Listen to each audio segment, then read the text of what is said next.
नमस्कार साथियों, स्वागत है आपका माय हॉबी यूट्यूब चैनल में।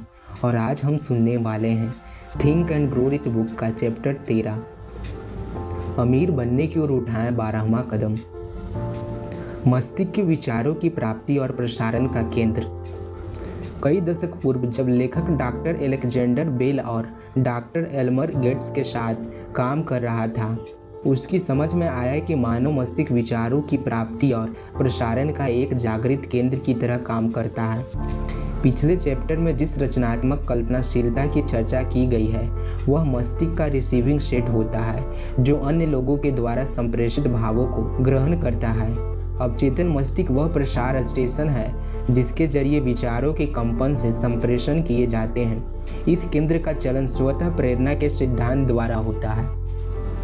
पिछले चैप्टर में आपको स्पष्ट किया गया है कि किस प्रकार इच्छा को मूर्त रूप में रूपांतरित किया जा सकता है। उसकी तुलना में मानसिक प्रसारण कक्ष की प्रक्रिया आसान है, लेकिन उस कार्य प्रणाली को पूरी तरह समझने के लिए आपको 3 सिद्धांतों की समझ होनी चाहिए।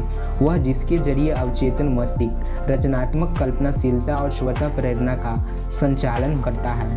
परंतु यह भी समझ ले कि सर्वाधिक शक्तिशाली बल सदैव अमूर्त रूप में ही होते हैं। संसार में आई हाल की मंदी ने विश्व को अमूर्त बलों का प्रभाव समझने के कगार पर तो ला दिया है। दुर्भाग्यवश पहले युगों में मानव उतना अपने ज्ञानेंद्रियों पर आधारित रहा कि वह उन्हीं का अस्तित्व समझता था जो उसके भौतिक शरीर द्वारा महसूस किए जा सकते थे, यानी उनका जिनको वह छू सकता था, सूंघ सकता था या नाप सकता था। लेकिन अब हम एक अद्भुत युग में प्रवेश कर रहे हैं जहां शोध का केंद्र अमूर्त बलों का आकलन है। धीरे धीरे हमारी समझ में आने लगा है कि अदृश्य सदृश से ज़्यादा बलशाली होता है। मानव अभी तक समझ नहीं पाया है कि वह क्या बल होता है जो दृश्यमान नहीं होता, न महसूस ही किया जाता है, पर जिससे पूरा सागर उद्वेलित हो जाता है, जो उस पृथ्वी को अपनी कक्षा में लगातार गति में रखता है। यही वह बल है जो मानव जीवन को नियंत्रित करता है। यद्यपि मानव अभी इस तथ्य से पूरी तरह आगाह नहीं है। उसका मूल कारण यही है कि मानव सदा अपनी भौतिक ज्ञानेंद्रियों के बल पर अपनी समझ कायम करता है। सिर्फ 100 वर्ष पूर्व ही उसकी समझ में थोड़ा बहुत तब आया था जब वायरलेस दूरसंचार के माध्यम कायम हुए। अब बहुत कुछ उन अमूर्त बलों की महत्ता समझ में आने लगी है।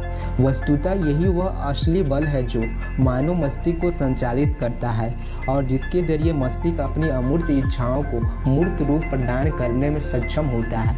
लेकिन उसकी गाथा के पूर्व हमें मानव मस्तिष्क की वह कथा जाननी होगी जो उतनी ड्रामाई प्रतीत होती है मानो किसी नाटक का आलेख हो। मानव मस्तिष्क की ड्रामाई कथा।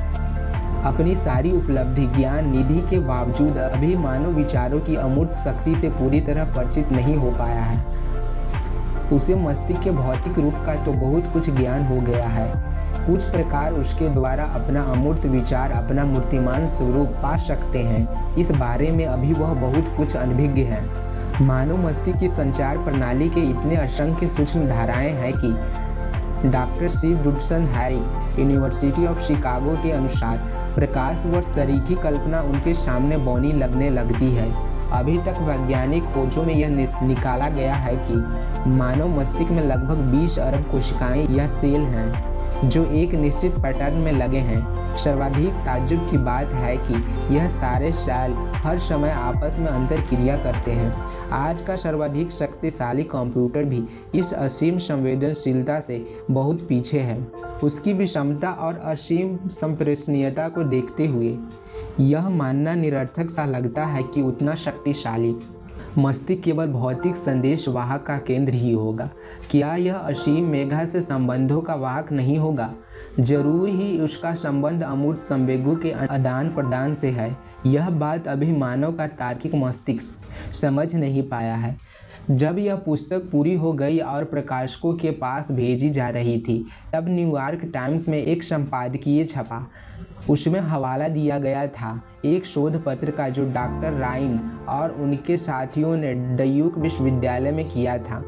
टेलीपैथी और क्लेयरवायनेंस अंतर प्रज्ञा के 2 प्रकार, जिसमें क्रमशः दूरस्थ व्यक्तियों में क्रमशः भाव तदात्म्य और इल्हाम की शक्ति पैदा हो जाती है के बारे में नई सूचना और निष्कर्ष दिए गए थे। डॉक्टर राइन के प्रयोगों से यह स्पष्ट था कि वैज्ञानिक रूप से टेलीपैथी और क्लेयरवायंस का अस्तित्व स्वीकार्य है। इस प्रयोग में कई प्रतिभागियों के सामने कुछ कार्ड रखे गए थे ताश के, और एक ने जब उनको देखा तो उनसे दूर हुए दूसरे साथी ने सही पहचाना। ऐसे कई प्रयोग किए गए। पूरी सावधानी बरती गई थी कि एक के पास जो सूचना थी उसे दूसरे के पास भेजने का कोई अन्य भौतिक साधन न हो। उस प्रयोग में तीर तुक्का की कोई गुंजाइश नहीं थी। यह सब कैसे हुआ? ज्ञानेंद्रियों के आपसी अनुभव के संप्रेषण का कोई भी साधन उनके पास नहीं था। उसकी स्पष्टीकरण विकिरण या रेडिएशन के सिद्धांत से तो कतई नहीं हो सकता, क्योंकि उस प्रयोग में दूरी से कोई फर्क नहीं पड़ता। कार्ड देखने वाला 20 फीट दूर हो या 20 मील दूर, उसका साथी फिर भी सही ढंग से कार्ड को पहचानने में सक्षम रहता था। यह इसलिए और सही है क्योंकि विकिरण के सिद्धांत वाली धारणा में दूरी का अत्यधिक महत्व होता है। जैसा कि जानते हैं, विकिरण की तीव्रता मध्य की दूरी के वर्ग के अनुपात में घटती चली जाती है। अर्थात जब दो वस्तुएं बिल्कुल निकट हो तो उनमें विकिरण की तीव्रता ज़्यादा रहती है और दूर होने से यह क्षीणतर होती जाती है। वस्तुतः उस प्रयोग से यह पूरी तरह सिद्ध हो गया है कि यह टेलीपैथी या क्लेयरवायंस पर भौतिक तत्वों का कोई प्रभाव नहीं पड़ता। आम धारणा के विपरीत एक और तथ्य सामने आया कि यदि साधक या ऑब्जेक्ट अर्ध निद्रा या निद्रित है तो यह क्षमता बेहद कम हो जाती है। जब वह पूरा जागृत होता है तो यह अपनी उच्चतम तीव्रता पर रहती है। इस प्रयोग के हवाले से इसके लेखक E.H. राइट्स ने भी हायर मैगजीन के 2 अंकों में छापे थे। निष्कर्ष निकालते हुए लेखक ने जोर देकर कहा था कि वस्तुतः टेलीपैथी और क्लेयरवायंस एक ही विद्या या दैवी गुणों के 2 रूप हैं। यह सब में नहीं होता। उन गुणों पर नशे का गलत प्रभाव पड़ता है, परंतु मस्तिष्क यदि धनात्मक रूप से उद्वेलित हो तो उसका प्रदर्शन काफ़ी सुधर जाता है। उन दोनों ऑब्जेक्ट के बीच में किसी तरह के व्यवधान से भी कोई फर्क नहीं पड़ता। डॉक्टर राइन और श्री राइट के उन प्रयोगों ने एक बात बिल्कुल स्पष्ट कर दी है कि मानव मस्तिष्क की पहुंच और क्षमता असीम है। उसी कारण यह असीम मेघा से संपर्क बनाकर इल्हाम या अंतर्प्रज्ञा दृष्टि प्राप्त करता है। उसी प्रयोग जैसा प्रयोग मैंने भी अपने 2 साथियों के साथ किया। हमने पाया कि आदर्श स्थिति तब बनती है जबकि छठी इंद्रियां का पूर्ण विकास हो सके। उस प्रयोग में हमने अदृष्ट सलाहकारों से भी काम लिया, जिनके बारे में अगले चैप्टर में बताया गया है। हमारी कार्यविधि कोई जटिल नहीं थी। हम तीनों एक कॉन्फ्रेंस टेबल के पास बैठ गए और वह समस्या उठा ली जिस पर हमने चर्चा करने का निश्चय किया था। इस बैठक में हम एक दूसरे के मस्तिष्क के उद्वेलित कर उनको अपने सर्वोत्तम प्रदर्शन को प्रोत्साहित करते रहे। बातचीत के दौरान सबको खुली छूट थी कि उस समस्या पर बेबाक होकर बोले। हमको वाकई में महसूस हुआ कि जब हमारा दिमाग पूरी तरह उद्वेलित था, उस समय हमें किसी अज्ञात ज्ञान का सहारा मिल रहा था। कैसे मिल रहा था यह बात हम नहीं समझ पाए, लेकिन उस प्रयोग से यह तो साबित हुआ कि यदि सही ढंग से उद्वेलित हो तो मानव मस्तिष्क के विचारों में अनंत मेघा का सहयोग स्पष्ट परिभाषित होता है। यदि आपने पिछला चैप्टर मास्टरमाइंड से संबंधित गौर से पढ़ा है तो आपकी समझ में आ जाएगा कि वह प्रयोग जो कॉन्फ्रेंस टेबल के चारों ओर बैठकर किया गया, वास्तव में मास्टरमाइंड को जीवंत करने का एक व्यावहारिक प्रयोग था। उसमें 3 व्यक्ति बैठकर एक ही समस्या पर खुले दिमाग से विचार करते हैं।